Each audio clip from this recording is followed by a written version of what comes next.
Well, good afternoon, everyone, and thank you for joining us for the California Community College's Vision for Success Virtual Summit Series. I'm Dr. Ciria Martinez, Assistant Vice Chancellor of Student Equity and Success, and it has been my pleasure to work alongside of my colleagues at the Chancellor's Office and with our external partners to put this series together for all of you. Our goal for this series is to help our colleges take action to lead around our commitments to diversity, equity, and inclusion and anti-racism, and centering our students to move our system into the future and realizing the vision for success. So each one of us is responsible for doing this work, and showing up today lets us know that you are more than committed to our students and their success. I encourage you to share this series with at least 2 people on your campus who couldn't be with us and could benefit from the information. Before we get started, I just want to remind everyone that you have access to live captioning. You just have to click on the live caption tab. Also, you can engage with us using the Q&A chat box, and we will try to answer as many questions as possible during the live session. And we'll also select a few questions to ask our panelists at the end of the presentation. Next slide, please.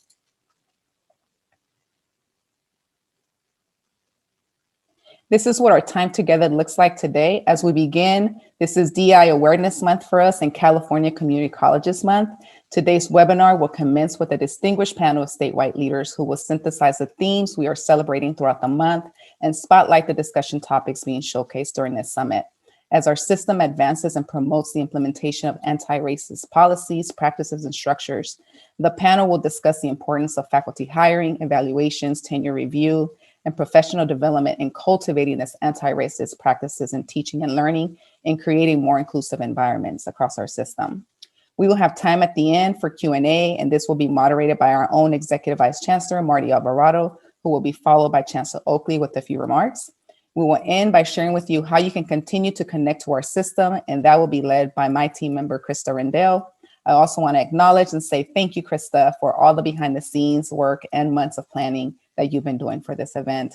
Again, thank you for joining us. And without further ado, I will turn it over to our Deputy Chancellor, Dr. Daisy Gonzalez, for her welcome remarks. Good afternoon, everyone. Thank you for joining us today. I just want to highlight that we had a lot of folks who registered. They may be running late, but just in case, I need you to text that person that you think should be in this Zoom webinar with us. And then I do want to highlight, this is more community college leaders that we could have fit in a hotel room. So I know that there are a lot of pros and cons to our current reality, but it is incredible to see that virtually we could reach more individuals from our system, more leaders from our system to join us here today. So this is wonderful. I want to personally thank Dr. Martinez, our Assistant Vice Chancellor of Student Equity and Success, and her entire team in the IEPI division, Krista, Arthur, and Sean, for putting this event together. They were planning for an in-person event, but this is our reality today, and I think they've done an incredible job. And of course, my deep gratitude to our panelists who you will get to meet shortly. And yes, this is being recorded. And of course, all of you who are joining us live. Today, we will be extremely intentional about our goals for our collective work. And we are going to invite you to join us over a 5-part series to support your development as leaders in student equity and success. You know, yesterday was a national holiday, whether you had it off or not. It was a day of reflection, and it was a day to honor a legacy which empowered millions of people. The United Farm Workers movement was a legacy about change and human dignity. But Cesar Chavez didn't do it alone. What he built empowered people to organize themselves, to lead change, the change that they wanted to see in their communities. And this is the vision for success. It is a tool to organize ourselves, the largest system of public higher education in the nation, differently, to organize ourselves differently, to help millions of students succeed.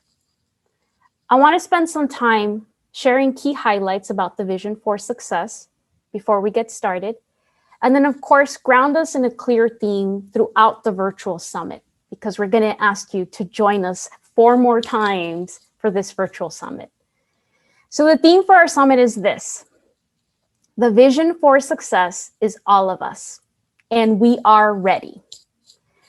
Through policy, fiscal, and programmatic changes, the Vision for Success is asking us to take a closer look at what we have inherited and to reimagine our institutions to be more student-centered, to organize ourselves and to lead the change that we hope to make, the legacy that we want to leave behind to help students beat intergenerational poverty. That is what we do every day.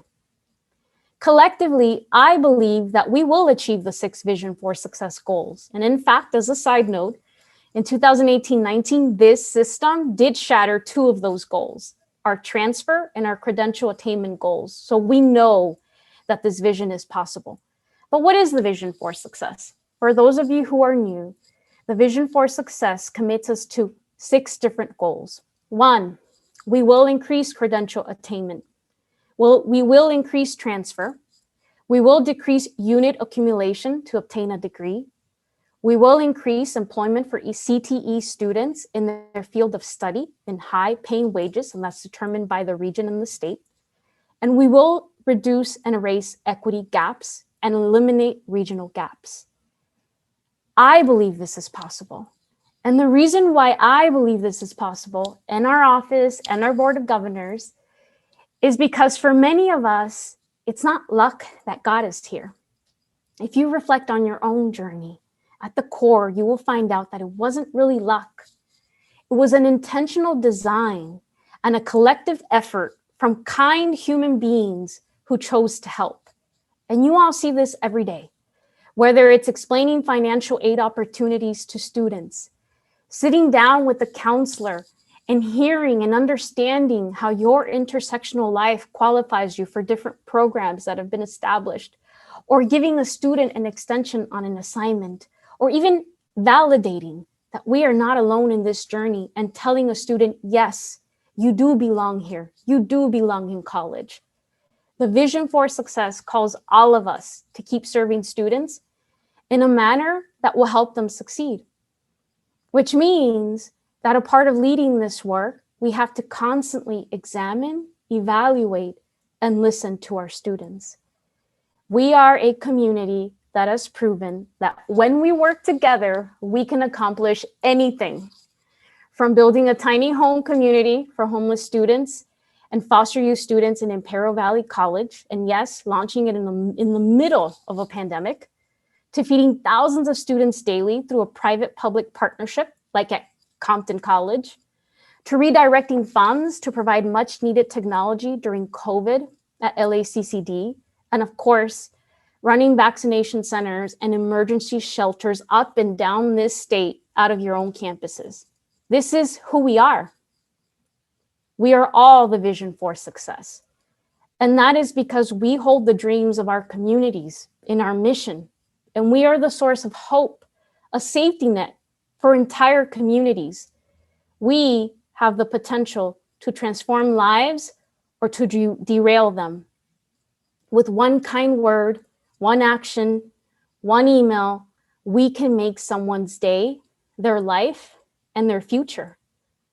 So let me share a little bit more about the Vision for Success and why this summit, why this moment. For those of you who know about our Vision for Success goals and have been doing that work at the local level of adopting Vision for Success local goals, thank you. Thank you for adopting the vision and making it personal to your community and your students. The Vision for Success was designed with equity at the center of our work. And yes, the belief that every single student can succeed. And it was brought to fruition with a lot of humility about what we were as a system, and certainly what we were not, with candor about who we were failing or who we would fail if we kept doing the same thing, or in other words, who we would continue to fail if we didn't take courageous action. System leaders and state policy leaders informed the 6 Vision for Success goals and 7 commitments. They helped us imagine a system where we are champions for equity and proud of being student-centered. And you have heard about this vision from Chancellor Oakley, from our staff, from me in prior years. But our greatest pride and the purpose and the focus of this series is when you can hear directly from campus and statewide leaders who show us how they are serving their students, how they are designing effective institutions for students that they have not served well in the past, and of course, how they are preparing for the next generation of students. This is why the Vision for Success is all of us. From them, we have heard that what has actually helped them is institutionalizing the Vision for Success commitments. There are 7 commitments that we are making to increase student success and to close racial equity gaps. So what are those 7 commitments? They're actually quite simple, but they are difficult to implement. They require a cultural shift in our communities. And they are the following. We commit to focus on students' goals. And that means designing clear pathways for students, whether it's a degree, a certificate, a transfer, or a skill set badge. We commit to designing with the student experience in mind. And that means that our students should not bear the brunt or the burden of misaligned policies or systems. We commit to pair high expectations with high supports. We will encourage students to go all in on their education and to remove barriers to their success. And we commit to making evidence-based decisions. Decisions should be based on evidence, not anecdotes, not historical practices and hunches. So our 4th commitment is we commit to making evidence-based decisions. Our 5th commitment, we commit to owning student performance. Look, we may fail, but we will be rigorously transparent about our progress, and we will maintain that goals are used to motivate us and to improve, not to punish. Our 6th commitment, we commit to leading cross-system partnerships, and that's because we can't do it alone. We need to work across systems at the statewide level and at the regional level to strengthen clear pathways for our students. And 7, commitment 7, we commit to thoughtful innovation and action. Making progress requires a calculated risk and sometimes accepting failure. So innovation should be a part of our work and it should align to our goals. These are the commitments that we are making as leaders and educators for the largest system of public higher education. So when I say that we are all the Vision for Success, I mean to encourage you to believe that all of this is possible. Colleagues, we know at the Chancellor's Office that the universe is asking a lot from us, all of us. But we remain firm on one thing. We are made for this moment. We believed it 3 years ago. We believe it now, and we are ready. And to help you believe this, we have transitioned our entire conference to a virtual conference that is focused on 5 key topics. Topics that will help you design the actions that will be needed to advance the Vision for Success on your campus. So let me tell you quickly about our virtual series. Today, we will center ourselves on dismantling structural racism. Why this topic? And why do you need to hear from others? We have not only been called to answer this with urgency by Chancellor Oakley and system-wide leaders, but we cannot continue to design with intentionality if we do not address the structures, the policies, and the ideologies that we inherited. Colleagues, we cannot keep protecting the status quo. So today's theme is calling you in to commit to prioritizing dismantling structural racism in order to transform student outcomes in a way that advances racial equity in our society. On April 8th, we will prioritize the structures and cultural transformations that need to take place in order to meet students' basic needs, not just in a pandemic. And yes, we will be clear during that series that what we are talking about is clearly communicating and institutionalizing the connections between resource allocation and student success. This is a priority area because we cannot continue to make sustainable change without a clear campus culture that elevates students' basic needs. On April 15th, we will ask you to continue the conversation with us to assist you in using funding structures to drive equity-centered student success. How do we become effective evidence-based decision makers? Can we evolve from siloed financing into integrated funding strategies? How do you create that culture? that culture of trust that needs to exist on a campus. And on April 22nd, on Earth Day, we're going to focus on equitable placement with integrity. It's important to note here that AB 705 was only the beginning of how we begin to examine and improve teaching and learning. We need to understand head on what we have learned about the implementation, what we have learned about integrated student supports, how we fund it, how we support faculty and staff and students, and more importantly, how do we close racial and regional equity gaps? And on April 29th, we will end always by looking towards the future. As educators and leaders, we need to be aware of the innovations in teaching and learning that our system and other systems and states are piloting. What do we know about competency-based education, credit for prior learning, any new modalities that are being used to better serve our students? And how do you design them to be tools for equitable student outcomes? So we hope that you will join us for this entire series, and I will end my remarks with this. We are the vision for success through our daily actions, how we choose to show up, and our deep commitment and belief that every student can succeed. The vision for success is all of us, and we are ready. Together, we will keep pushing to improve student outcomes by addressing the structural and cultural barriers that will slow or derail our progress.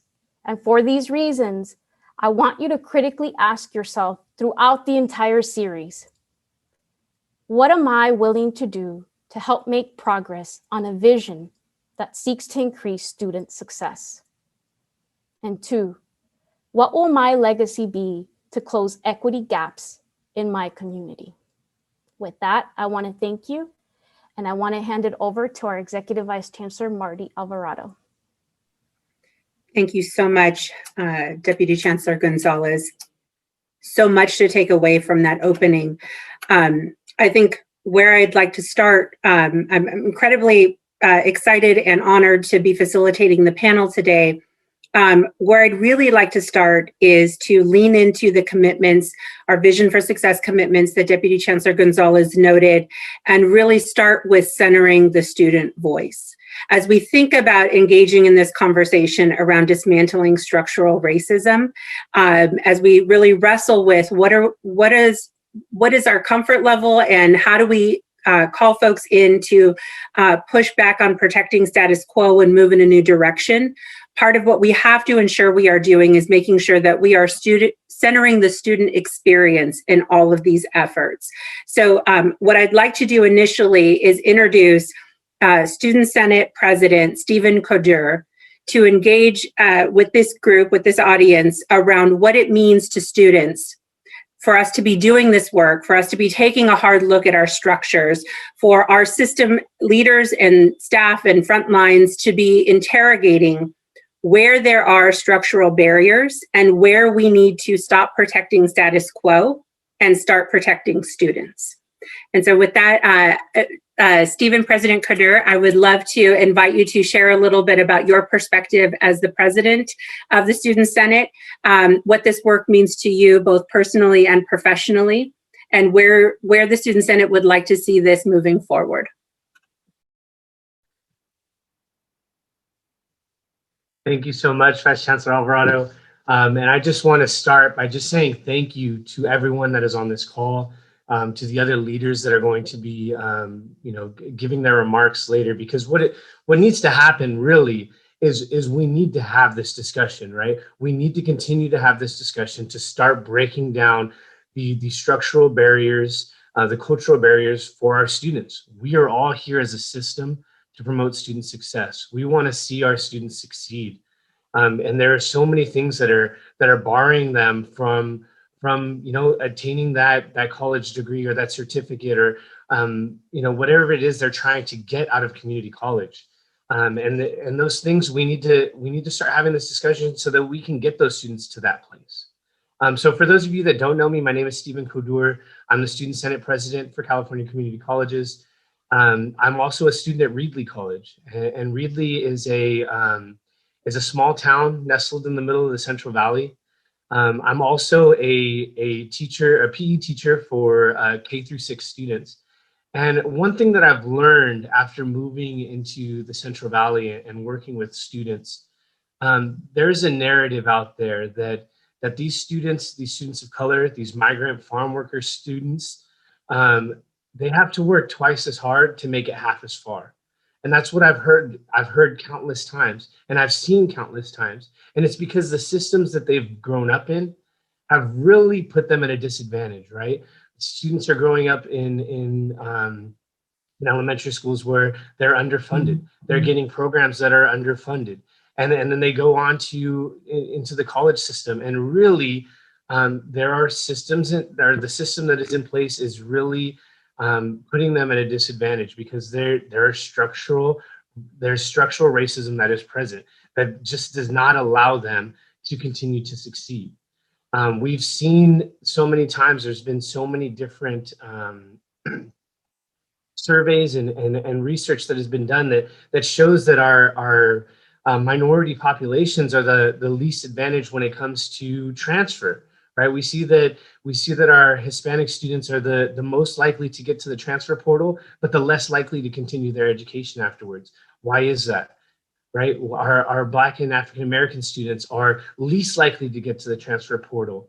But once they get there, they will transfer. They have the highest transfer rate. Why is that? What sort of barriers are inhibiting these students from succeeding? And it's time to have these conversations because guess what? They are structural racist barriers that are really prohibiting students from moving forward. As the Student Senate president, we've had to do a lot in terms of DEI over the last year. We have tried to envision with the call to action, with the vision for success, and really implement what is it that students need. And one of our first things that we did is we convened what we called the Institutional Success for People of Color Task Force at the beginning of the fall semester to really do one thing, and that was to listen. And I think that's a big thing because we are as a system a lot action oriented, right? And we want to see these things happen. But really what we need to do is sit down and listen to the stories, to the experiences of our students, of our faculty, of our staff, to really hear, where they're coming from and what really needs to be done. So when we convened this Institutional Success for People of Color Task Force, we had students show up to a town hall where we heard so many different experiences from these students on what barriers and structural racist ideologies were in place that really were inhibiting them from really growing as a student, from really succeeding as a student. What came of that was our anti-racism student plan of action, which has been now integrated into the DEI task force that has really tried to break down some of these barriers. And what it really centers around is our cultural awareness and respect, really confronting racial profiling, microaggressions, really having a campus culture that includes all students, right? That all students are there, they're present, and they're included in the makeup of that campus. It involves equity training with, yes, staff, with faculty, but also with students. Getting students equity training that they need to be inclusive of the other students that are in their classroom.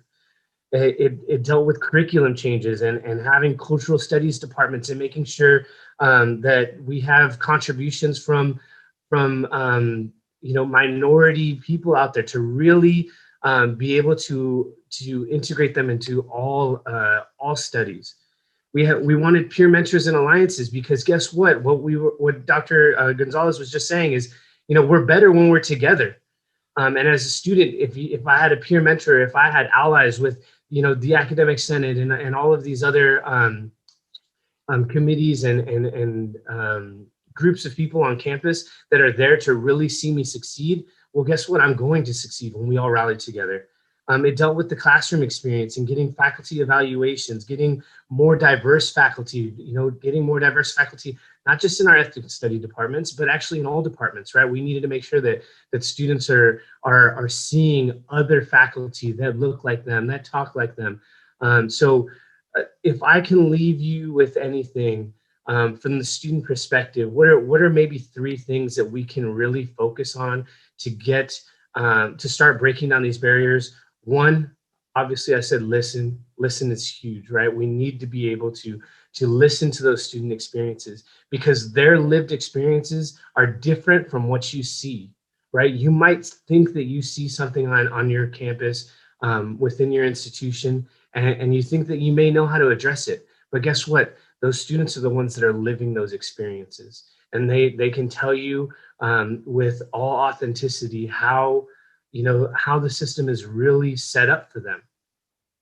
And the second one would be influencing policy decisions, right? We need to be able to start looking at those policies that are inhibiting our students from succeeding and really influencing change within them.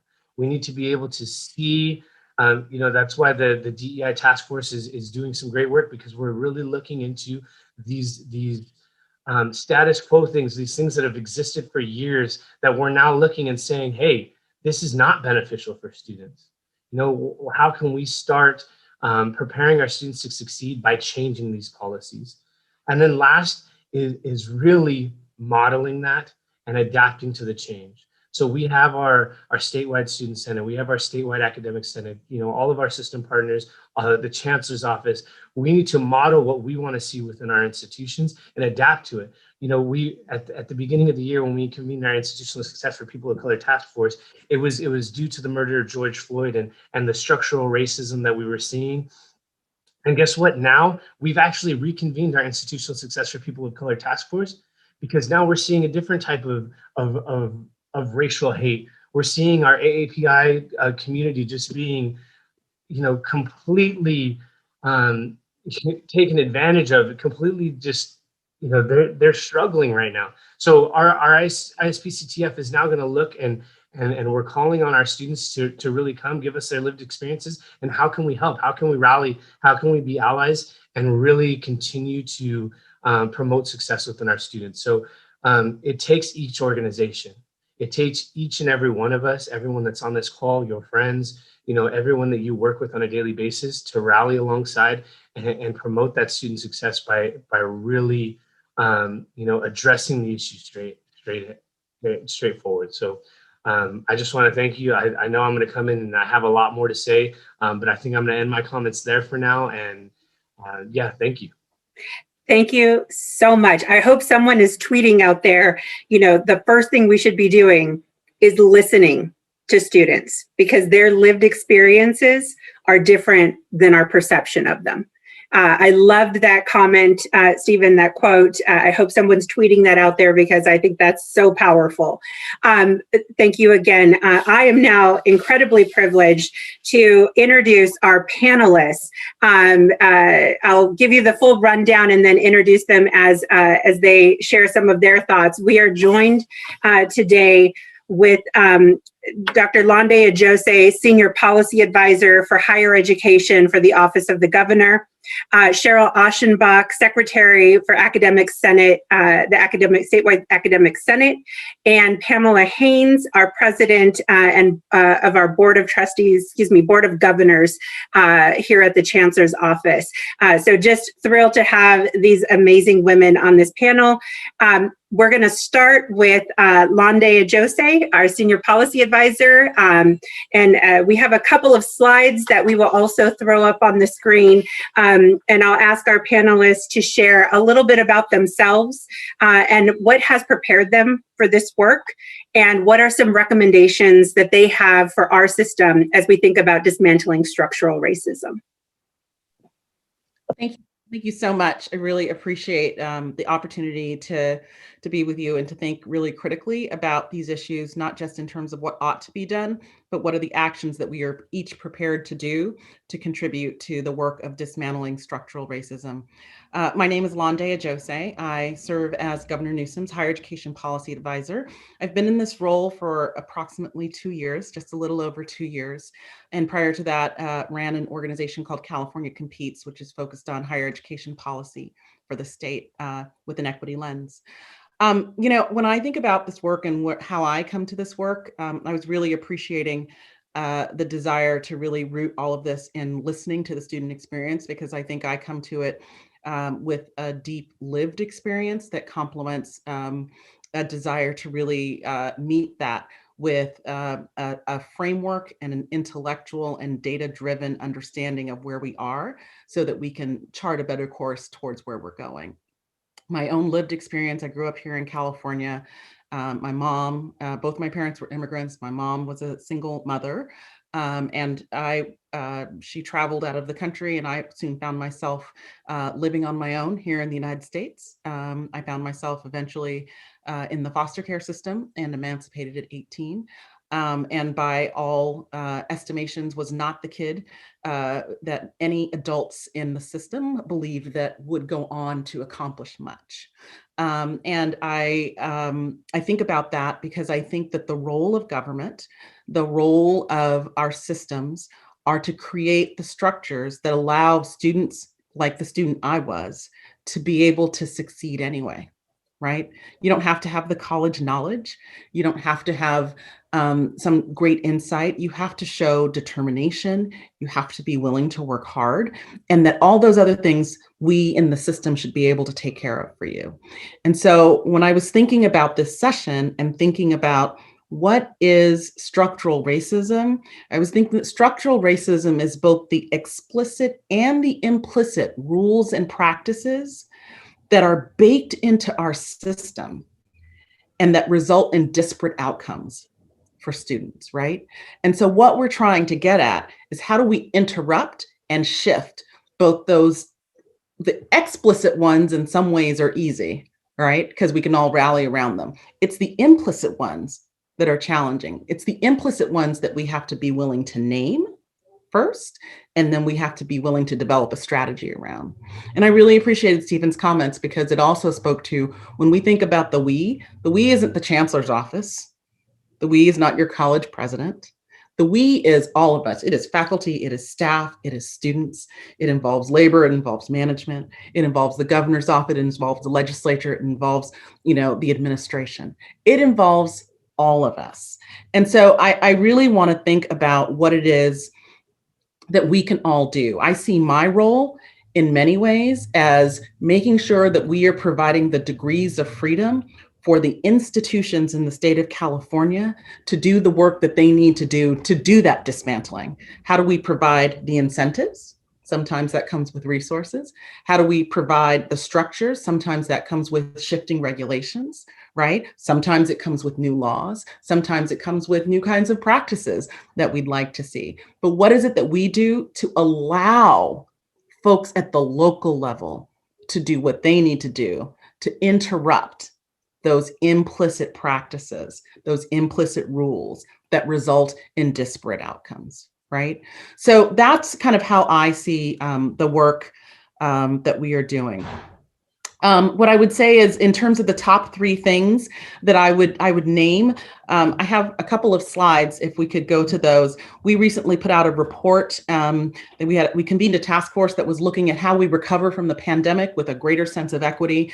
I always say there is nothing magical about how we defined equity in January, February of 2020, and no reason we have to go back there. That what we have in this moment is an opportunity to redefine our operating notions of how we think about equity, how we think about unpacking, reducing, dismantling structural racism, and to define something new. And so one of the set of ideas that we really relied on, and I want to put shout outs to both Deputy Chancellor Gonzalez, who served on the task force, as well as President Keith Curry.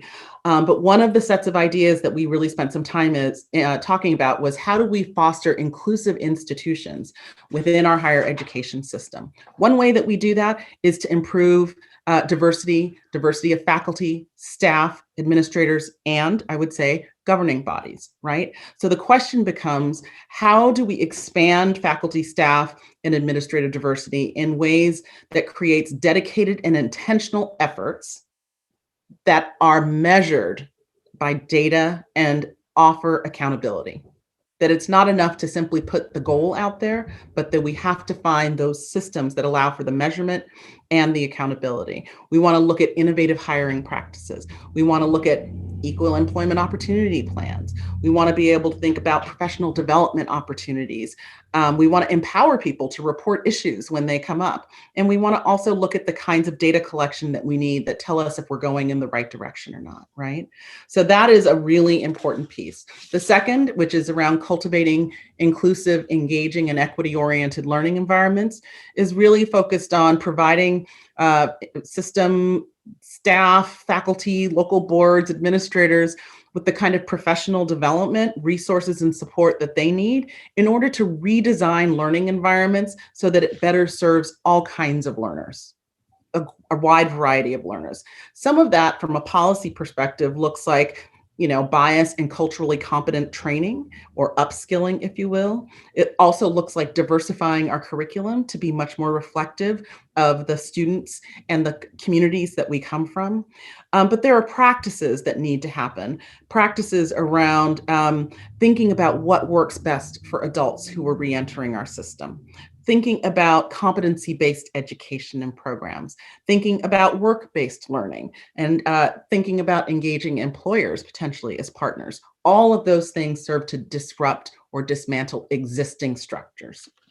The final piece I'll talk about is around retaining students through inclusive supports. And here we are thinking about the kinds of structures that help to promote student well-being and academic success, and knowing that institutions need to be able to evaluate and redesign the current support structures that they have and develop new practices and new types of programs. And so from a policy perspective, that looks like thinking about things like the role of policing. And does the role of policing contribute to a feeling of safety and belonging on campus? It means thinking about having a set of metrics that evaluate the campus climate for all of our students. It means thinking about the kinds of programming that needs to exist that is explicitly focused on representation and belonging. It also means thinking about a set of supports for students that are year-round supports, because it turns out we live year-round. We don't live just in the academic year. It means making sure that faculty and staff and students are working side by side in our DEI work, so that is a shared commitment and the burden does not fall on any one of us.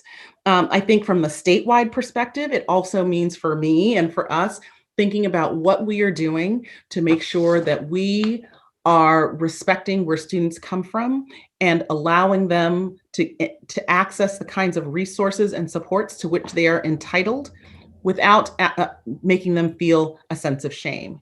So one thing that I get really disturbed by is when we ask students, potentially inadvertently, but we ask them to prove to us over and over and over again how impoverished they are in order to get the resources to which they are entitled. How can we do a better job of actually sharing that data? What is it that we could do to make sure that a student who is in 12th grade and on free and reduced lunch automatically gets access to CalFresh when they go to college, so that they don't have to go and both ask for their financial aid and then ask for their CalFresh, because all of that actually tells a student that maybe you don't belong here if you need to be running all over campus asking for all these supports when everyone else seems fine.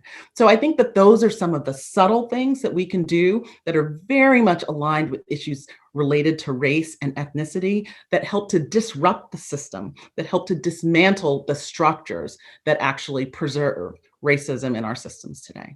And with that, I will stop talking because I'm sure I've gone well beyond my allocated time.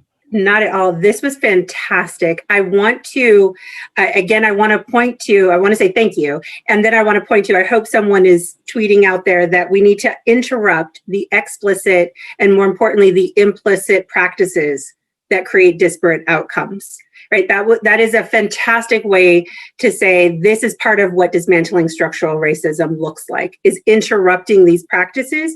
And I'll even point to the last example that you gave around the supports, right? An implicit thought, belief, right, practice is that students need to go and ask for all of these resources. And if we don't interrogate and interrupt, that we are placing a burden and we are potentially shaming students right? Inadvertently, but that's what we're doing when we're forcing them to ask for resources that they need to be successful.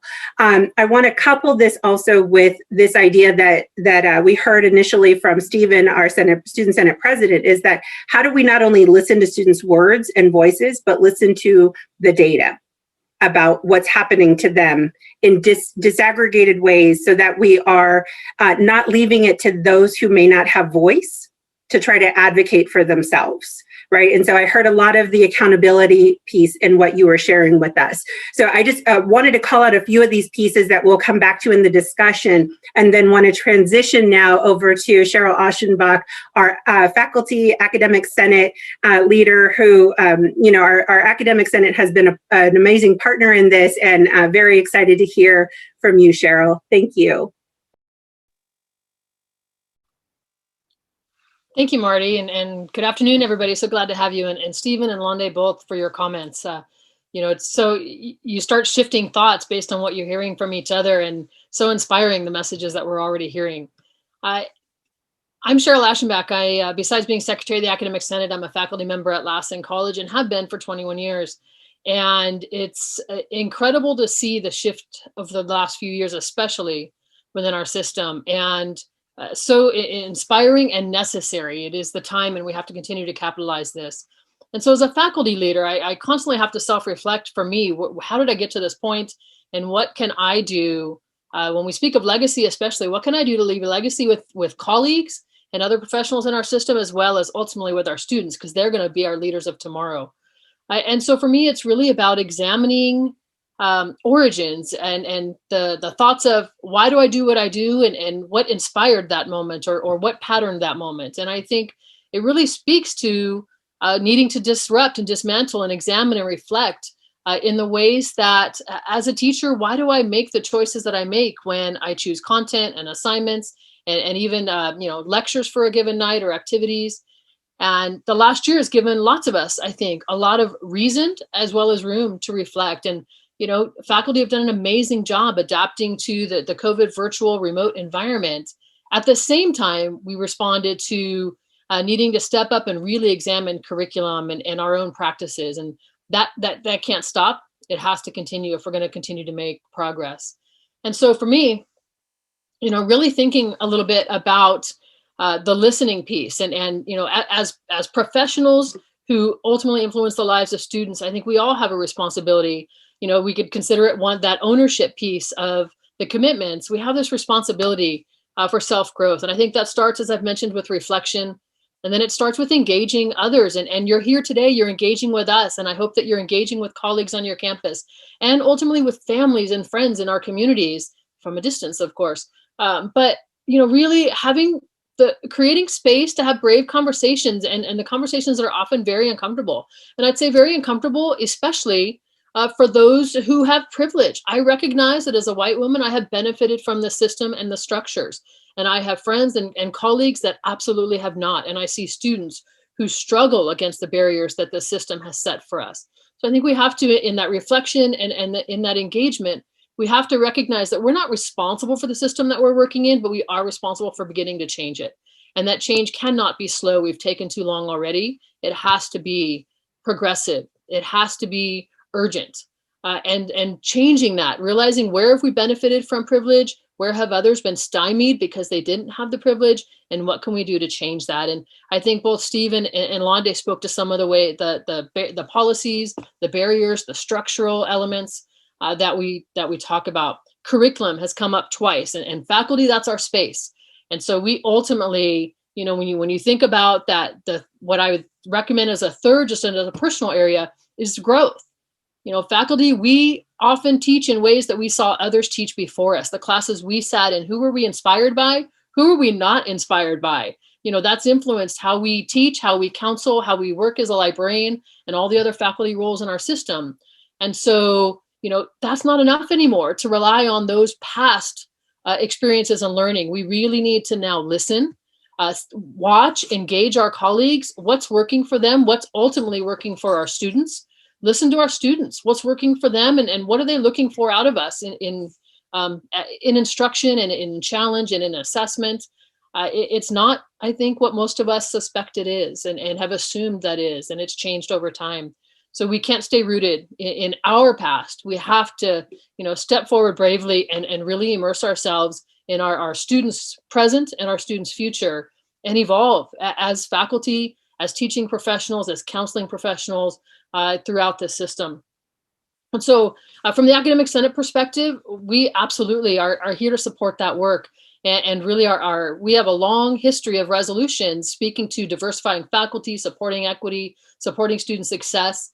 But change has been slow, and we may make some change and then we take steps backwards. And again, that sense of urgency has to take over now. And I think folks are feeling that, and that's why you're here today.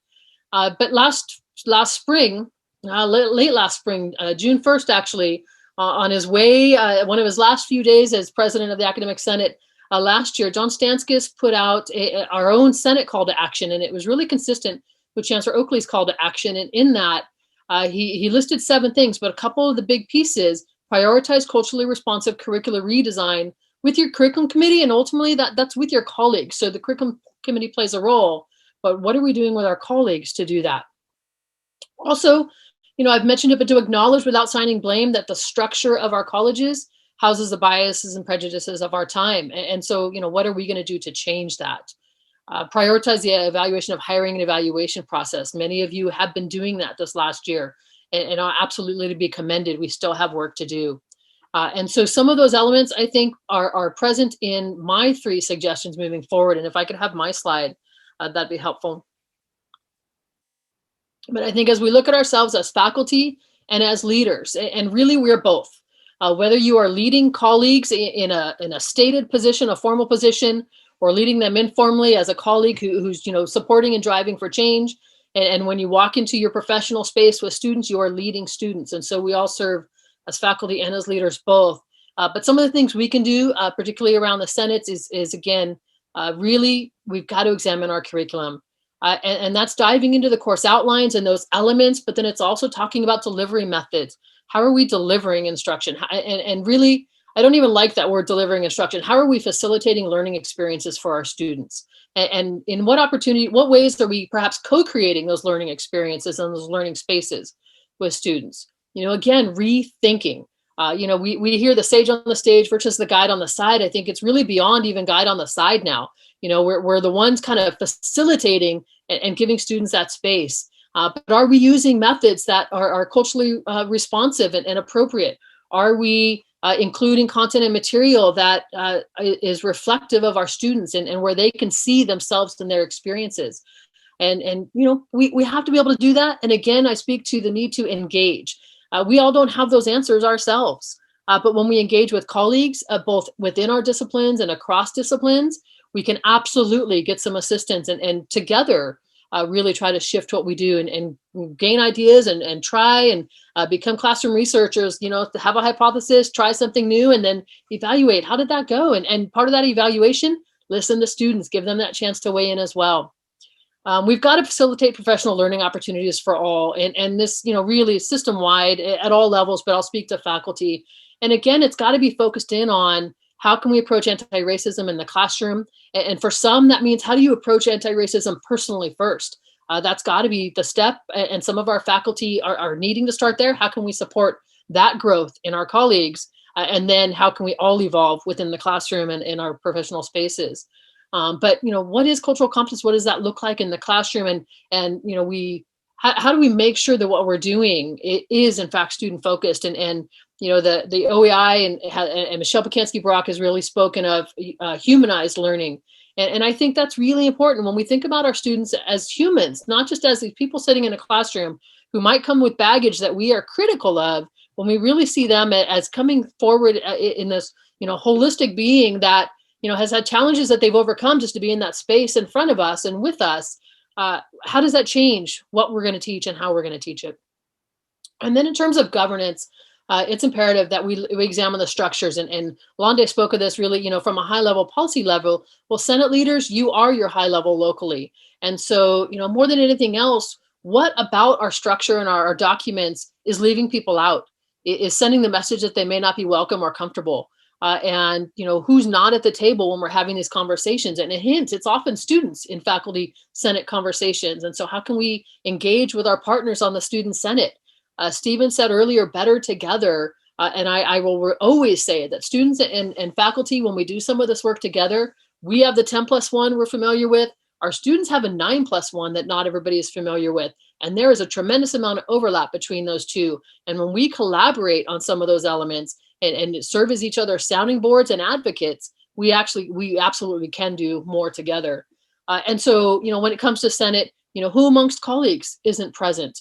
Is it departmental? Is it racial? Is it ethnical? Is it junior versus senior? What is it? Who you're going to have folks that aren't present. And then the really big question is, why aren't they present? Again, looking back at those documents, what about those documents, makes it difficult? What about the messaging? What about, who's included makes it seem that they're excluded? Really doing all of that examining to improve representation and the richness and the diversity of the ideas expressed. And again, the Senate, you have to approach that with an intention of innovation. That's another thing that we've already heard today, that we've got to innovate. And so, again, the Senate structures of the past need to evolve with the rest of what we're doing. And so, I think a few things to think about, just in general, I really do believe in reflecting, engaging, and growing, and kind of a personal mantra. But then as faculty, to really lead these efforts. And again, no matter what our role as a leader is, what can we do? We've got to look at curriculum. That's imperative. You'll continue to hear that. We've got to both ask for, provide, assist, professional learning on both personal and professional levels. And then we've got to revise our structures. And when we're done looking inward at the Senate, then we've got to continue to help looking outward across our institution. So Marty, thank you so much for the chance to give a few opinions, I suppose. No, this is fantastic. And just a big thank you to you and to the Academic Senate for your leadership in this area. There were so many themes in there that I would love folks to be tweeting out, right? This idea of we can't stay rooted in the past. We have to go beyond our personal experiences with education and what previously inspired us. And we really have to grow and learn. But then also this quote around how are we providing, moving away from how are we providing instruction to how are we facilitating learning experiences and really listening to our students. And so just love all of this. So big thank you. Next, I want to hand it over to our Board of Governors President, Pamela Haynes, to give us a little bit of her thoughts on what brings her to this work and where does she see dismantling structural racism needing to take place. So thank you so much for this opportunity. I kind of struggled a little bit with the life experience, with the life, what led me to this work. And what I would say is my life experiences and a story. My mother in the 1950s won a television, a black and white television. And very few people, regardless of class, had a TV. And certainly, our family was not in line to get one. My mother won one. And I was about 10 years old, and there were 3 channels in Los Angeles, and they were all news channels, and they got variety shows on, but that was the only thing that I had an opportunity to look at. So in those years, especially my young years, I got to see, as an LA girl, young girl, Little Rock, Arkansas, one of the first areas to be to try to desegregate. And these were kids my age that had to go through a gauntlet of hate, of dogs, of military folks trying to protect them. It is not an understatement that the civil rights movement was televised.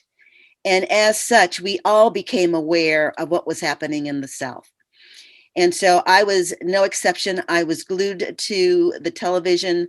We didn't have a lot of books in our household, but what we did have was a public library card. And the library, everything was within walking distance because, either you had a bicycle or you didn't, and you walked everywhere. And I found myself always in the library reading something or bringing something home.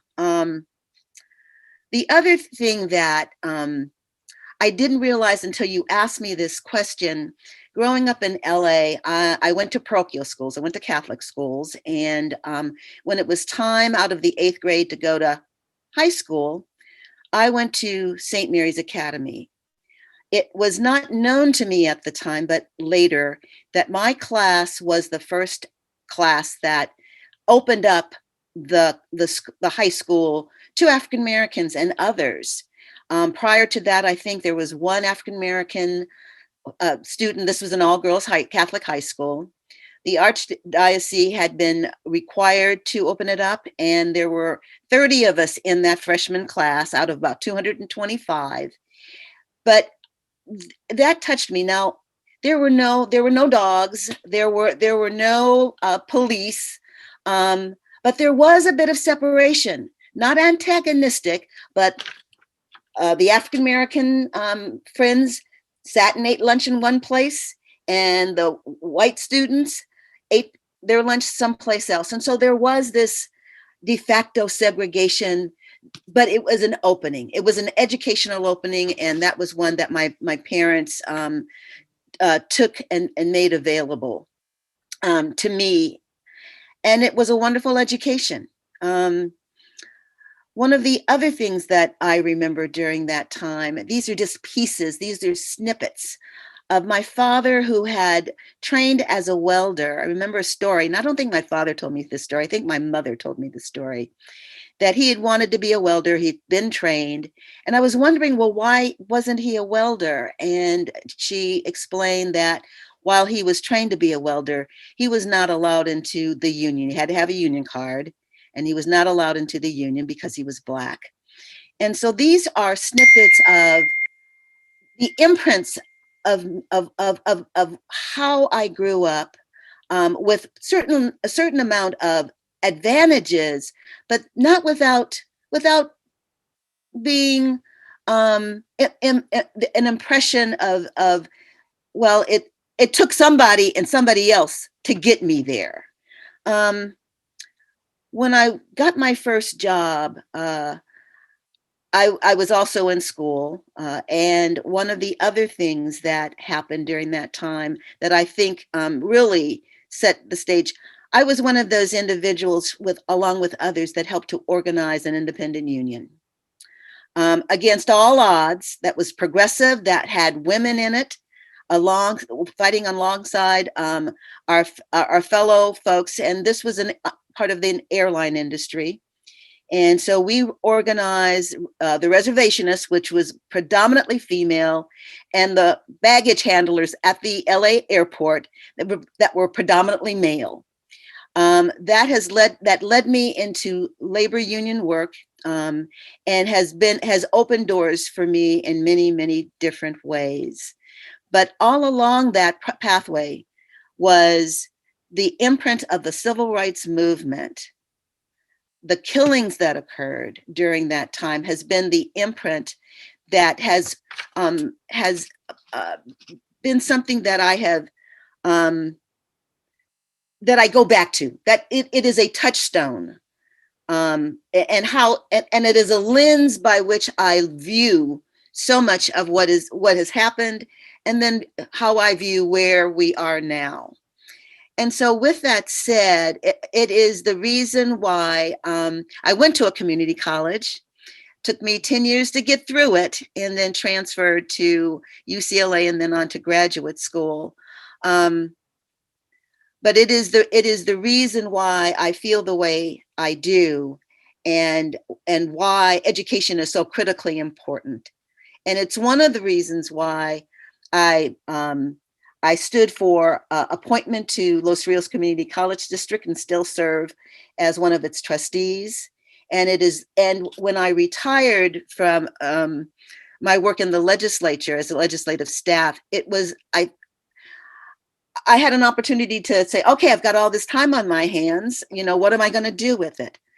And I made a decision that I was going to go all in. I used that term before it was a term as recently as now. I was going to go all in on community colleges. And Daisy used a word that it has been my focus. What is the legacy that I want to help to build? What is it that I want to leave behind? Hopefully better than I was when I began it. And it is around community colleges, and it is around community college students in particular, but it is around my colleagues, both as trustees and those who do this work in the classrooms and on our campuses every single day. So if you'll bring up my slide, I'll talk a little bit about that. And I see my comments as being, very indicative of where my colleagues on the panel have gone. The first one is to embrace a system of, how to embrace a system of change and that paradigm. Colleges, they've got to get comfortable. We have to get comfortable with disruption as a byproduct of change in order to dislodge entrenched norms.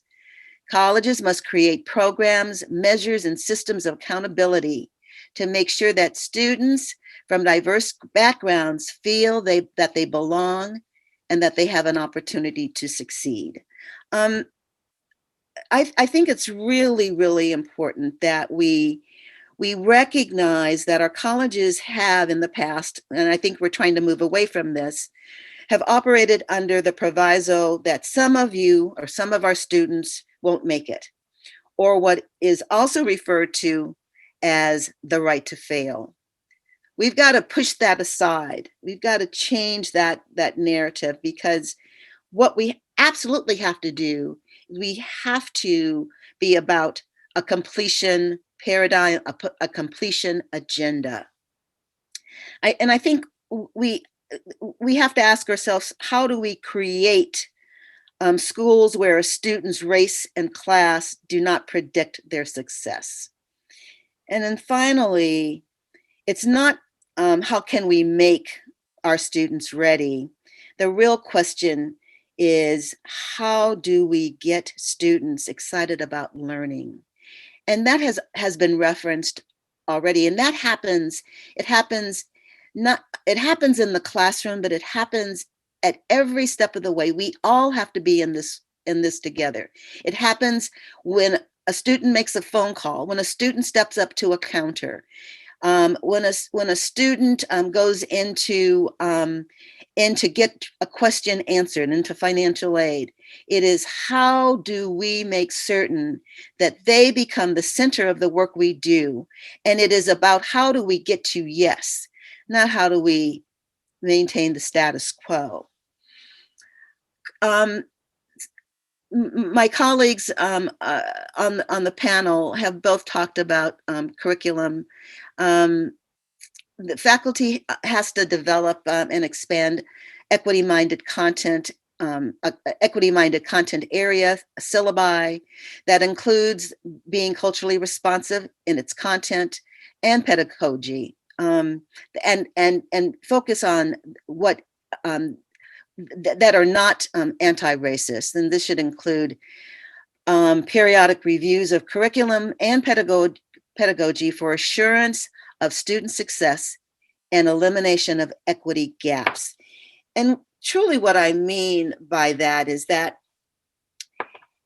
equity means that each of us must embrace diversity in how we teach and what we teach. We must all take responsibility for meeting students where they are. And finally, it requires us to do a lot of interpersonal engagement and reflection.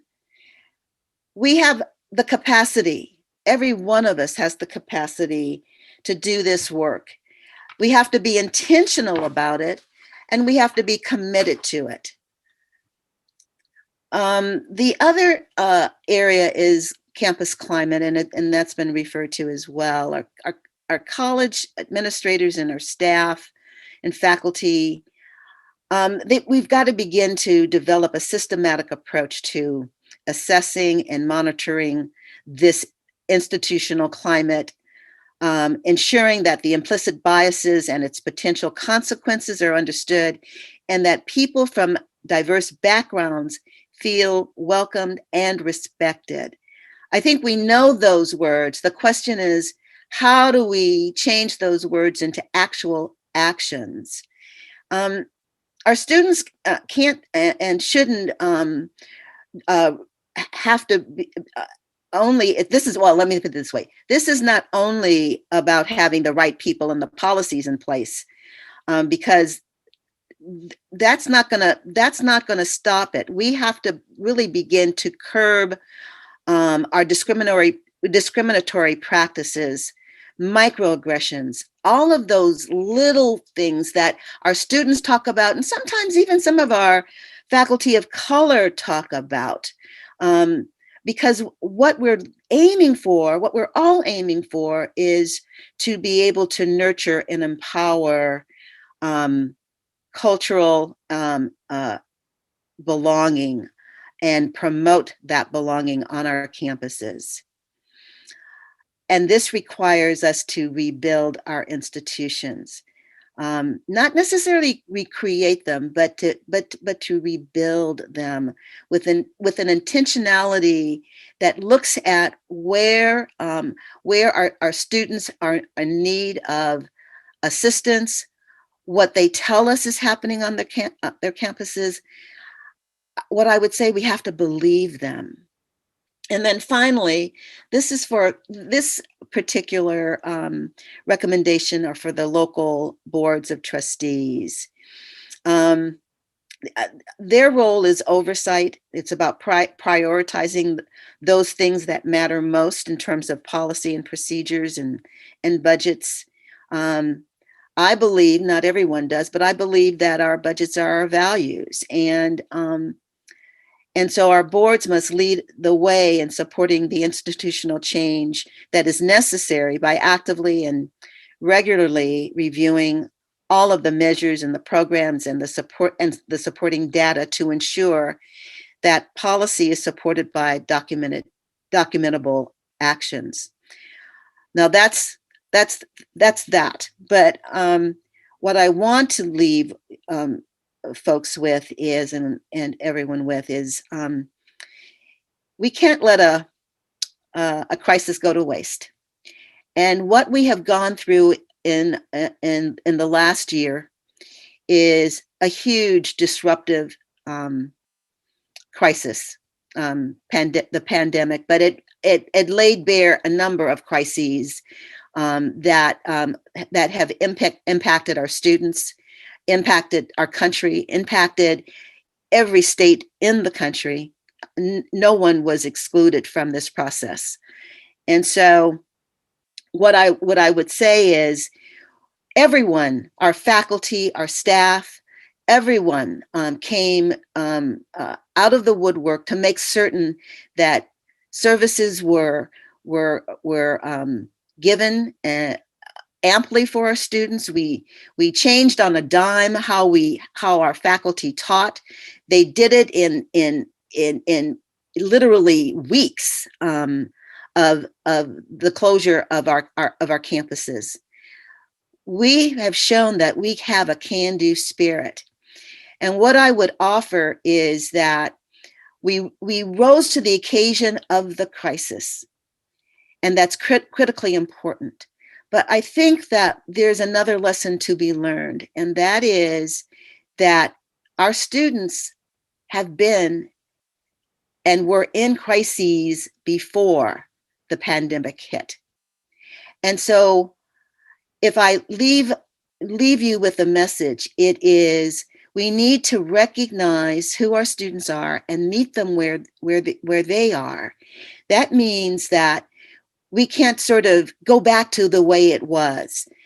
That those supports that we established that allowed students to get support 24/7, that allowed them to make phone calls in the middle of the night, to make contacts with sometimes with faculty on issues of concern, that can't go away. I believe we need to make certain that we institutionalize some of these things that worked on behalf of our on behalf of our students. We also have to make certain that that the things that we took for granted, like financial aid, like enrollment, we need to make certain that they are in support of how our students need those supports to be provided to them. So again, we have to listen to them. We need to also, let me also say that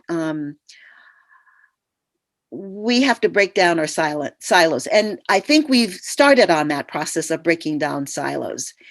We also need to make certain, we called upon a lot of community folks, nonprofits, businesses, city and county in working together.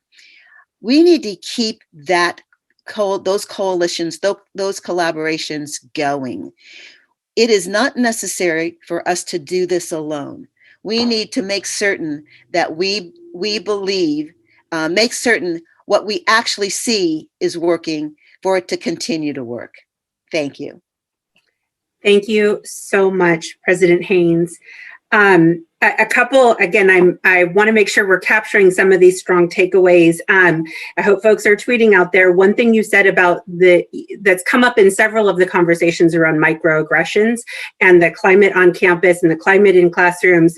But one thing you said was, like, we have to listen and we have to believe them, right? And that just felt so powerful in terms of, how we know there are known issues, and this goes back to what I believe Londe Jose was noting earlier around the implicit, right, structures, right? There are things that we know are happening, these open secrets that we aren't necessarily tackling head on.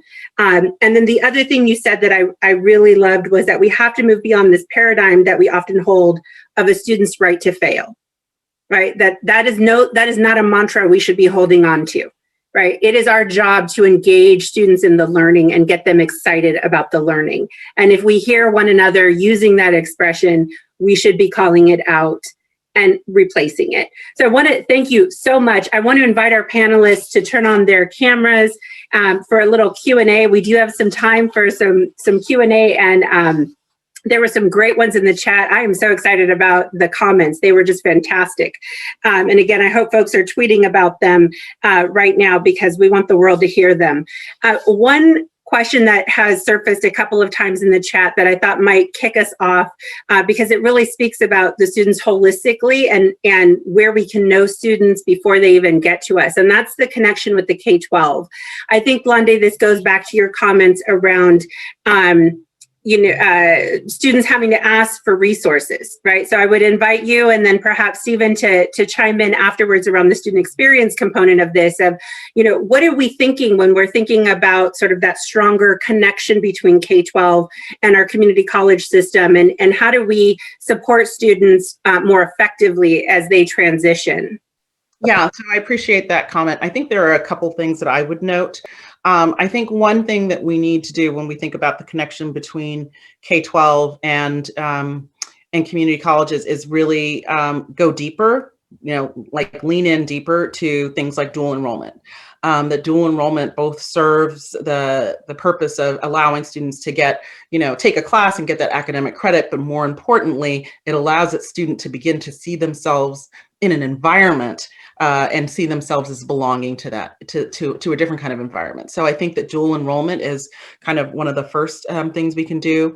The second thing I think we can do if we really want to dismantle some of this, again, I think part of the role of institutions, of segments of government, is to figure out how do we make sure that we are providing for and filling in where there are gaps in our system. You don't have to have a certain kind of background in order to feel a sense of belonging. So I think one thing that we can do is thinking about how do we actually marshal technology in a way that provides students with the nudges that they need, with staying on track, with being able to make the transitions from one institutional setting to another, because that's where we actually lose hundreds of thousands of students every year who don't make it from 12th grade to their local community college, to a CSU, UC, or even in an independent institution. So what do we need to do? And I think that there are ways to use technology to help students stay on track, to know, like, I need to complete my FAFSA here, I need to do this there. And then that helps to complement in ways that are really productive the deeper kinds of conversations that they can have with the adults, right? With the counselors, with the advisors around what is it that they want to do with that opportunity. That's where advisors, that's where faculty can really offer depth of knowledge and guidance. But there are things that we can do using technology to move students along their pathway and to make sure that they stay current. And I think actually with the advent of our new cradle to career system, that there are opportunities to do that. But that's a huge intervention when it comes to our students of color and those for whom racism is internalized, is inside of that structure. So those are two things that I would call out as kind of immediate things that we could do, in addition to making sure that we're thinking about systems to bring those services together so that students aren't trying to always show us that they are needy, which does not confer a sense of belonging within an institution, within a college, within a system. Stephen, from the student perspective, these transition points can be challenging. Would love your thoughts on this.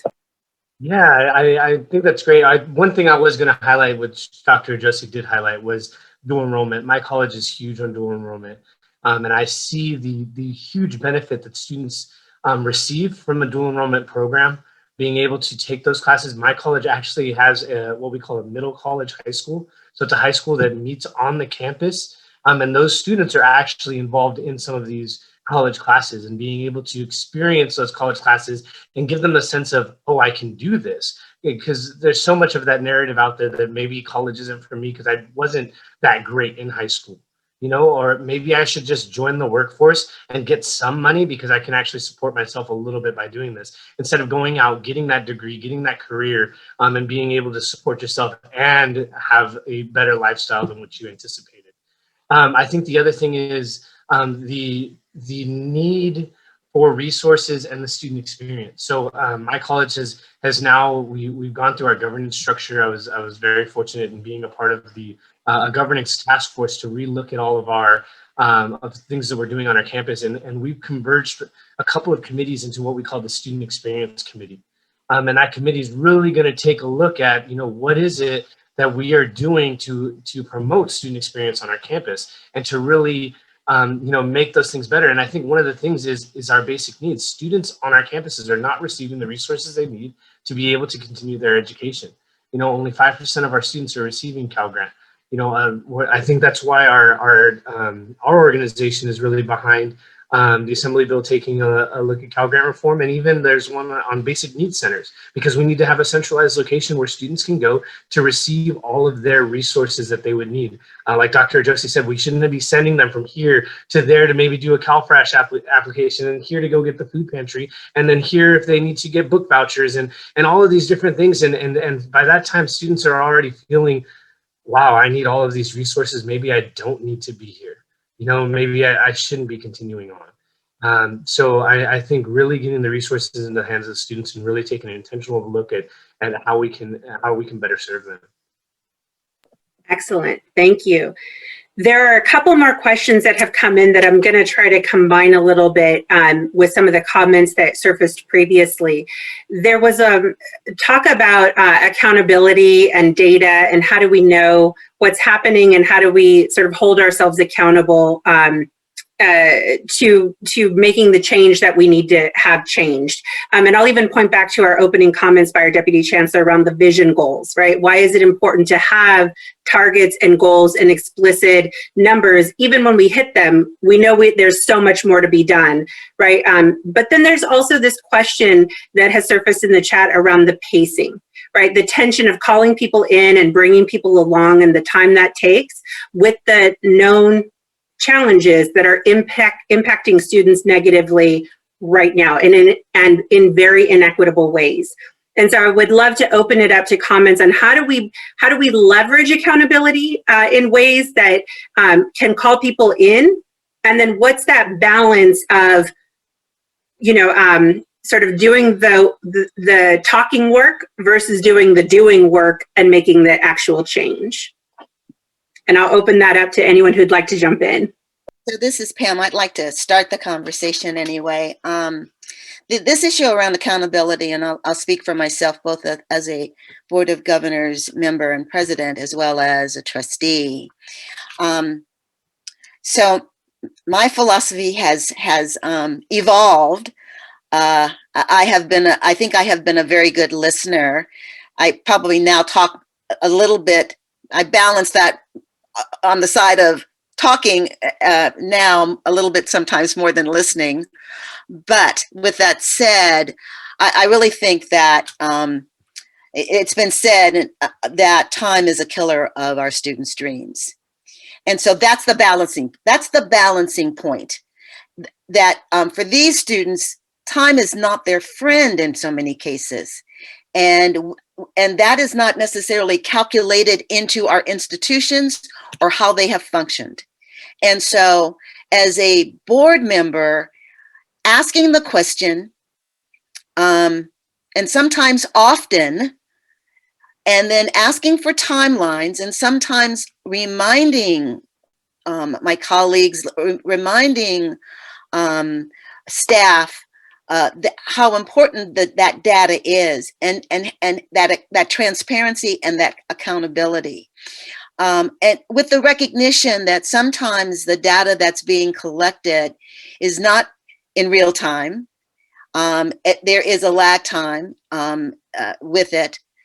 That becomes a challenge. And so I have to tell you that I am anxious. I go into my meetings anxious about the asking of the questions, the trying to get answers, the trying to be transparent and be accountable with students more than anybody in mind. They are at the top of the pinnacle there, and then faculty and everybody else has to really try to be in service to them. And whether that's right or wrong, it is my right to push on that.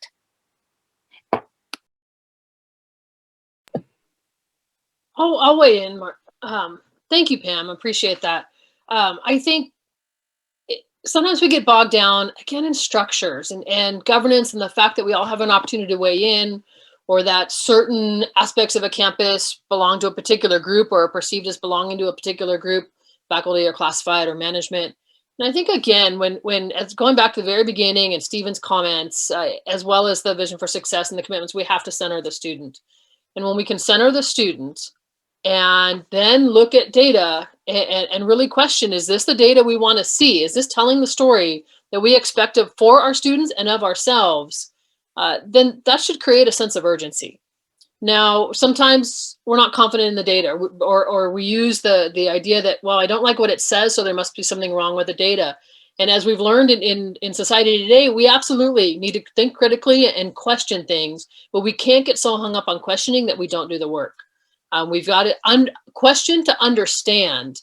And then I think when you pair data with, again, the student story, when we're listening, and it's got to be broad representational stories. It can't be, one or two single stories is important, but I think that the broader that input is through student forums and surveys, where we can really see where does the student's experience match what the data is saying, then that creates that impetus for change. And, again, I think as professionals in our system, we have to acknowledge that those moments can be really uncomfortable, particularly when we don't like the data or when it impacts potentially an area that we are responsible for. Faculty, classroom. Are we looking at our own data? Are we willing to self-reflect and whether we're being asked to or not, but really self-reflect on who's performing in my class, who's being successful, why are they being successful? What are my students saying about that experience, and what barriers I might be putting in front of them? Am I open to that information? And again, when we combine that system level data and college level data with reflection, and then reflection on our own impacts, it creates really, I think for so many of us, it creates an urgency. And unfortunately, we know that that's not for all. We're going to have our early adopters are absolutely, those of us who are jumping all in. And then we have many who are like, all right, if I see that it's working for you and I see that it's making changes to the students, then I can commit. And then we know that we've got some who are going to be resistant. We've got to keep calling in. And I say calling in really intentionally, not only because that's today's focus, but because if we call them out, it will only create resistance. And so if we call them in, share practices, invite them into your space, have conversation about, again, the data, the discomfort, potential changes, support. I think all of that collectively, we can try to create a more urgent change. And, again, we can't lose sight. It is urgent, and we have to communicate that and press and recognize that if some of us can lead the way with more urgency, then we'll bring more of our colleagues along. And, we can't take forever to do this. Great. Thank you so much, Cheryl. I want to pick up on something you noted and that we heard throughout as well, and is in the questions, this idea of investing in our colleagues, right? Whether that's faculty, administrators, staff, classified, whatever it might be, including our student representatives who participate in the work of governing our campuses. This idea of, again, I'll go back to our Deputy Chancellor's opening around humility, right? If we are asking folks, all of ourselves, to come to this work with a learner's humility, then we have to also invest in the development of and resources for our staff. So that is a question that has surfaced. How do you see the coupling of professional development investments, and what needs to change there as we think about dismantling structural racism, as we think about the need to evolve and develop and grow our workforce? Anyone want to take a shot at that?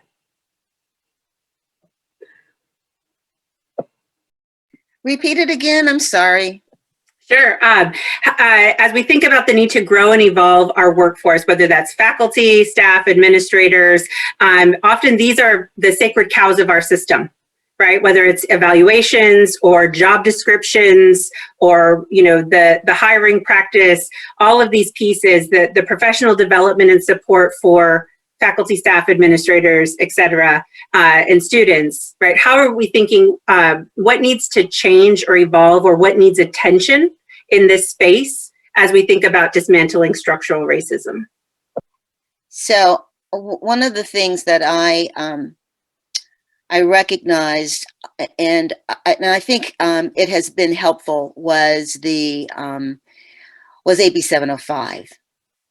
And to this day, I think that particular piece of legislation will be and is becoming transformational for so many of our students. But what that allowed at least some of the colleges and districts to do was to collect data. I mean, this was founded on some data that so many didn't quite believe, because we really thought we were going in the right direction using assessments. So that was a sea change. What it is now allowing some colleges and some faculty to do is to push the data down to not just the course level, but to the department level, to the classroom level. And with that, given the right opportunities and folks really speaking about how keeping our students at the center of discussions, what's happening? And for those who are willing to look at their own data and say, oh, I didn't do this. I've got students. I thought I was really teaching really well. It's a stopping point that says, well, okay, now what do I do? And if you open up that dialogue, hopefully what you're going to do in your department meetings is ask someone else, well, how are you doing? And that provides a conversation. And if it is in the open, everybody gets to hear that dialogue and that conversation and feel less intimidated about the data, because it is, oh, I thought I was doing this. What are you doing? Because your numbers look better than mine. What is it that you're doing? That's what we need to do. We have to, and this is easier said than done, have to not be afraid of the data and what it's telling us, but embrace that and say, okay, what do we do next? What that may lead to is, how do we help ourselves and our colleagues do a better job in the classroom? And so that's where I think that we could, if we can do that, we can push that out, not just for math and English. We can push that out into every one of the classrooms, but that means building trust and not using the data as a weapon. It is really about trying to use the data as an instrument of learning, an instrument of change, on behalf of those students. So that's where I'm hoping that we can get to, and where we need to go, and to have more conversations about. I guess I would just, I think that is true. And I also wonder about, where do you use data as a form of accountability? Absolutely. Because if really this is about demonstrating a sense of urgency, then the question is, how do we know that we are making progress in any kind of urgent way, except for what the data tells us, and except for our ability to measure against our goals? And so I agree, we don't want to set up a gotcha kind of environment whatsoever, but we do want to also make sure that we are building systems of accountability. If we really think that, dismantling racism is urgent. Like, if we really believe that, then we have to be able to find ways to hold ourselves accountable. Maybe it's as simple as, there needs to be something in everybody's job description. Everybody's, from the board of governors all the way down to, all the way down across the line, around, like, what is your specific role? How does your job contribute to dismantling structural racism, right? And then how do we measure that everyone is contributing to that? But I do think that we want to balance the data for learning, for insights, for improvement, for practice, against holding ourselves accountable to making change. Because what I know is that there is an impatience around this work, because time and time again, we have been so patient. And so if we want to be clear about where we're going, we're going to have to be comfortable with that impatience and move through with much more intensity and commitment to seeing that change happen now. Cheryl, it looked like you wanted to jump in also. I think Lunde got part of it, but I think to go with Pam's thoughts and really appreciate that. I think another piece of that is on our campuses, creating a culture of continual learning. We go through accreditation processes, and when done right, it's about continual improvement processes. And yet we expect employees to be hired and be proficient. And from that moment on, we don't, some campuses do a good job of it, but many don't. Creating this culture of continual learning and improvement and growth. And if we can nurture that, then there's a lot more room for that inquiry about, what am I doing and what do I need to continue to grow to serve my students more effectively and more successfully, no matter my role on campus. So really looking at that professional development piece is really continual learning and continual professional improvement, not as a weakness, as sometimes it's projected as, but really as a strength to be able to engage in that continual learning as a professional. When I feel like this coming together, right, there's the urgency piece, which I absolutely loved. And then even to this point that you made, Londe, around, changing job descriptions, right? From the top down, if we embedded it, this idea that there are no unspoken expectations, right? We can't hold people accountable to expectations we haven't made explicit. So how do we do the work of making them explicit? And then coupled with this, and then how do we keep supporting them to get there, and or bring that in terms of what we're looking for as we bring in new folks. We have a few more minutes left, and so I would love to hear from everyone.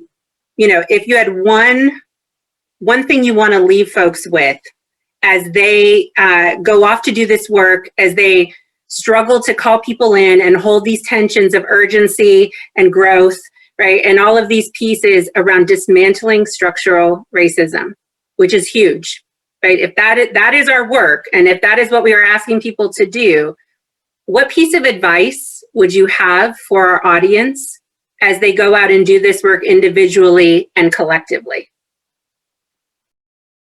I guess my piece of advice would be you don't start next year. You don't start in a month. You start tomorrow. You start in the morning, right? Because if this is about a sense of urgency, then you figure out what's the first step that I can take. And some of that might be exactly what Stephen was speaking to, which is like the importance of listening. But I think that if we're really serious about this work, then there has to be an urgency about this work. There has to be an immediacy about the actions that each and every one of us are willing to take to promote this work, to advance this work. And you start today and you don't put it off. Go ahead, Pam. Oh, thanks. You unmuted. I'm down with what Londe said. There is an urgency to this work, but I also would add that we as institutions are really good about process, and so we really want that roadmap, and we want to follow that roadmap, and so I think the message is sometimes you just have to jump in. And sometimes you have to jump in, not quite knowing where you're going to land. And if it's not in the right place, you just say, I'm so sorry. And you figure it out as you go along. And we have to appreciate that I believe there are people of good intention. But if we don't speak what we believe, if we try to hold on to not making a mistake, we are mistaken that we're going to get anywhere. And so the only way you can build trust is to trust that your good intentions are there and move forward. Sometimes feeling like I'm not quite sure where I'm going. We've got to try to speak honestly and sometimes be corrected or given more information that we did not know and be able to accept that, because this work is hard work, and we come from different cultures in many cases, and different experiences, but we've got to share it, and we have to allow people to share their insights in a way that that reflects that we're all working on this pathway together, but it's action. It is not sort of trying to figure it out on a piece of paper or in a room, sort of in isolation and in silos. We've got to mix up those silos in a way that we can all come to the same kind of consensus building that is necessary for movement forward. Right. Thank you. Cheryl, do you want to go next, and we'll give Stephen the last word? Yeah, definitely. Stephen deserves the last word. I think I would add, we've got to ask ourselves daily, what did I do to advance this work?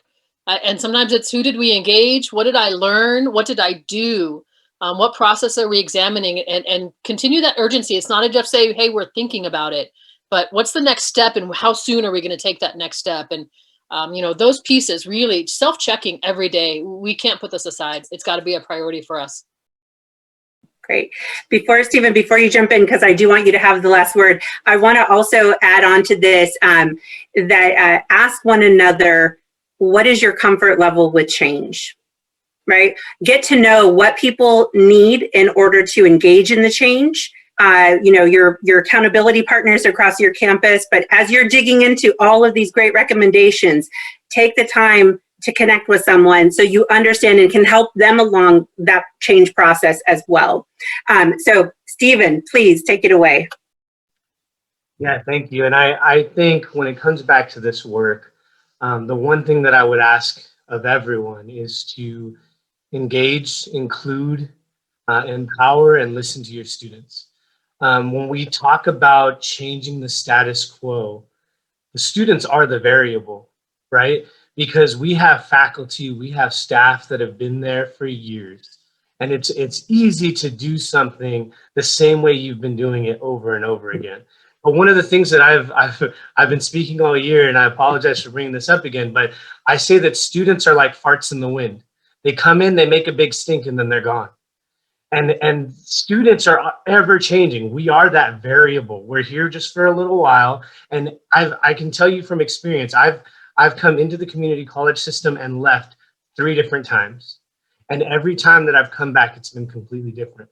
Staff and faculty, administrators, a lot of them have been the same, but every time I've come back, it's a new set of students, it's a new culture, it's a new way of viewing things. So I encourage those that are on this call to engage those students, listen to those students, get a good pulse of what that campus is like, so you can continue to do that work beneficially. You know, it's involving students in the governance process. It's having the student government and the academic senate have a close relationship on the campus. Just recently at my college, like I said, I'm going through this governance process, and we've established some things that will help for the future for students to be empowered within our committees. One of them is getting somebody in each of those committees to be a mentor for the student representative in that committee. Why? Because students need to help, you need to feel like they are included, you know, and what that mentor is going to do is maybe, you know, send them a reminder to look at the agenda. Hey, we're going to be discussing these things. Make sure you have an opinion coming into that meeting. It's the academic senate coming and giving a presentation once a year to the student leaders to tell them what the governance process is about, right? Because too many times I see student leaders take 2 years to get comfortable in a system, and then they're gone. And by the time they get comfortable, they're not here anymore, right? And we need to make sure that we're empowering those student leaders to make a change and to be beneficial now within our system. You know, it's involving students in the hiring process, right? Being able to serve on those panels. On those hiring panels. It's involving students in professional development, because guess what? We can tell faculty and staff how to respond to a racially insensitive situation, but it's usually the students that are the person that is being, or, you know, racially insensitized, I guess you would say, right? So we want to say, how, as a student, how would you like to be reacted to if a situation like this comes up? There was I want to go back to a story from the town halls that we had. We had a student that said, he showed up late to class one day, and it was not too disruptive, but they came in, they sat down, and one of the other students leaned over to them and said, "Is that how you do it in your country?" Very insensitive. And the teacher did not know how to respond to that situation. That could have been a learning moment, right? That could have been a teaching moment for the students in that class to pause the class and say, that's not how we do it here, and this is how we take an approach to these things. And it's you know, involving the students in that process to be able to adapt to that situation. So I encourage you all to really involve those students, help empower them, and really get the ball rolling there. Excellent. Thank you so much. I hope folks are also taking away from this last comment that it isn't a one and done. Our students are coming in and out. It is a new set of individuals that each want to be respected and acknowledged, and our approach has to adapt with each individual that comes through, each set of students that comes through every semester, every year. Thank you so much to this amazing panel. This was fantastic.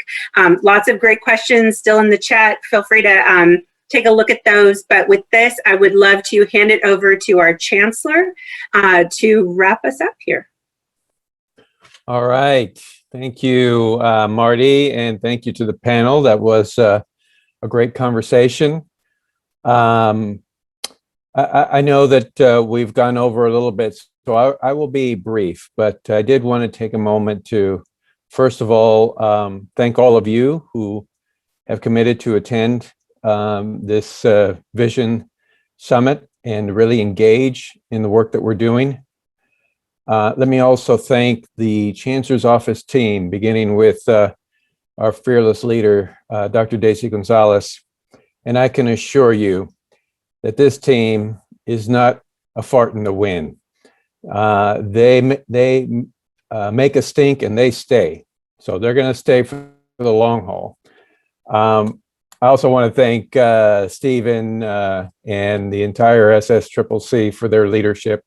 I think we're very blessed to have an amazing group of students reminding us every single day why this work is so important. So thank you Stephen and your entire team. And of course, Cheryl and the Statewide Academic Senate, such a critical partner in this work. Thank you, Cheryl, for the work that you're doing. And of course, the amazing Lande Jose. It's always wonderful to have her with us and to really bring that voice from the governor directly to us, and express how important it is to the governor and his team, the work that we're doing. And let me just remind us all that there is a clear thread that stretches from the anchor that is equity in the vision for success to the call to action to the work that we're talking about today. We began this journey when we launched the Vision for Success. That vision for success, while it did not and could not foresee that this year would occur, that we would be in the situation that we're in, it did anticipate that there would be moments like this. It did anticipate that we would have to lean on that anchor that we call equity. And so that is what we hope to impress upon you over these next several sessions, that this anchor is anchored deep.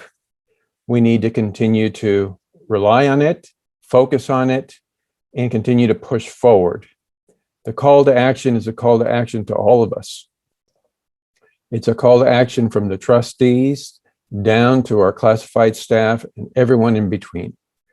We cannot get to the goals that we want to accomplish for our students if we don't all take personal responsibility and hold ourselves accountable to the work that we need to do. So I want to thank you for the engagement. I hope this is another opportunity to energize yourselves. It is you that is doing the work on your campuses, both virtually and soon physically. And we have so much work to do to ensure that all of our students are able to continue down the path of their educational goals. So again, thank you for being with us. Look forward to continuing the conversation. And with that, I'll just again say thank you. And I will see you at the next Vision Summit section.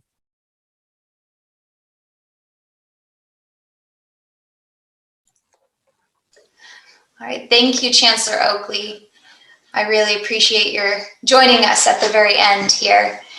I did want to take just a couple minutes here at the very end to share with all of the attendees just one main way to stay connected with your fellow colleagues, especially during the summit as it's going on and into the future. First, I'll introduce myself. My name is Krista Rendell. I am with the IEPI team here at the Chancellor's Office, and I'm just really happy to be a part of this whole project today and every Thursday this month. So I'm going to go ahead and share my screen. I'd like to share with you the Vision Resource Center. And for those of you that don't know the Vision Resource Center, the VRC, it is a hub for collaboration and online learning. And I'm sure that many of you already utilize it. But for those of you who are new to the system or haven't yet accessed it yet, I just wanted to show you a quick way, a couple of features on it. So to access the Vision Resource Center, there are two ways. You can access it through the community college website under College Professionals, or you can type in directly the Vision Resource Center.ccco.edu. And once you get here, you can log in just through one of the many links that say log in. And then you will enter in your .edu email address. This is available to all members of the California Community College system. So once you enter here, you would I'm going to log in myself there. And every college is at different stages of integrating within the Vision Resource Center. So everybody's login page and landing page might look a little different than mine. just so that you aren't confused when you do access the Vision Resource Center for the first time. So the first feature that I'd really like to share with you is the communities feature, which is one of the primary features within the VRC. So this is where you will connect with your colleagues and share best practices. So to access that, you'll hover over the blue bar that is on all landing pages and click on Communities Home. This is the great place where you can scroll down to the middle and you can see all the different conversations that are going on around the various topics. And every single topic that we are covering in the Vision Resource or the Vision for Success Summit, there is a community that is addressing those topics. So really, please get connected and find best practices and find colleagues in different areas that might be sharing the same struggles you are, or be able to share your successes so others can take advantage of it. And each one of these topics, you can look and see what specifically they're going to be talking about or covering. And just to show you, visit the equity one, so you click on Go. And to join a community, you click on the little blue Join Community button. And then you're in. You hit confirm and you can start adding conversations, your pieces. If you click on topics in every community, there are different topics that are being discussed. And you can go in there and find handouts, really get into general discussions. And whenever you see any posting, you can read those, you can reply, you can add your own questions, you can respond to people's questions, or you can add your own under create posting and create a discussion. So that is really high level on communities, but please take some time to look at those. Another key feature within the Vision Resource Center are our learning modules. And if you go on to Learning Home, under the same way, and you can search for all different topics. I'll just really quickly show equitable. And just to show you that whenever you search a specific word, you'll have all these different types of results that come up. There'll be classes, there are materials with best practices, things you can download, basically extra websites that you can access for a lot of different topics that we're addressing within the Chancellor's Office, within the system. Anything you see with a blue corner on it with the white Chancellor's Office logo means that it was created by the Chancellor's Office. So it'll be really specific to what's going on right now and what you might be facing. So as you take some time to go through, please just click around, look through things. I know that this was really quick and fast, but we're getting close on time and I want to be respectful of everybody's time at the end of the day on a Thursday after a holiday. So these are just a couple key features, but I'd like you to take some time, if you're able to explore more in depth the whole Vision Resource Center. It's a great tool and it's ever expanding. We at the Chancellor's Office are always adding new topics or updating topics, so they're always current and always ready for you. And if you would like a more detailed overview in the Vision Resource Center, there is a Welcome to the Vision Resource Center module that you could just search for once you have your login, and that'll show you how to navigate. Once again, feel free to reach out to us at the Chancellor's Office, or there is a help contact us on the Vision Resource Center homepage if you have any questions specifically about this. And so I just want to thank you again for joining us, and I'm going to pass this back to Dr. Martinez for our closing remarks. Thank you, Krista. Thank you to all our panelists who have joined us today and all our attendees. I just want to close out with that I'm hoping that what you've heard today is that we're all the vision, obviously through our daily actions, how we choose to show up, and our sincere belief that every student can succeed. And this is from one of our panelist who says, despite the race, class, or circumstance. As a reminder from Dr. Gonzalez, her opening remark is to ask yourself 2 questions over the summit series. One being, what am I willing to do to help make progress on the vision that obviously seeks to improve student success? And then the second is, What will my legacy be to close equity gaps in my community? Lastly, I'll leave you with this. All of us have a level of impact in our local communities, and I know that this was discussed in the chat. To build systems of accountability to dismantle racism, but you'll need two things. That's courage and action to call people into this work with you.